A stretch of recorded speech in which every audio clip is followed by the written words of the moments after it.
पंकुताई हा शब्द वापरतो त्याचं कारण असं आहे, गोपीनाथराव त्यांना पंकू म्हणायचे आणि आमच्यापेक्षा लहान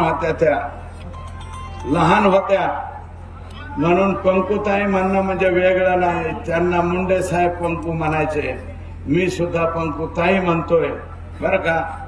पंकजा ताई सुद्धा नाही. अहो ताई, तुम्हाला ताई साहेब म्हणलं, मी ताई साहेब म्हणलं, तुम्ही काय मान राखला माझा, असं कस काय केलं तुम्ही. हे करायला नको होतं, तुम्ही जे नको ते केलं. मला पाडायला निघाला आणि ही शिट्टी आणता माझ्या विरोधात. अरे हे एवढं मोठं बदगाड आहे पंकुताई, हे कवर हलवा हलणारच नाही. हे बदगाड परत येतच नाही कधी. आणि यांच्या संस्थेवर काम करणाऱ्या मास्तरांनो,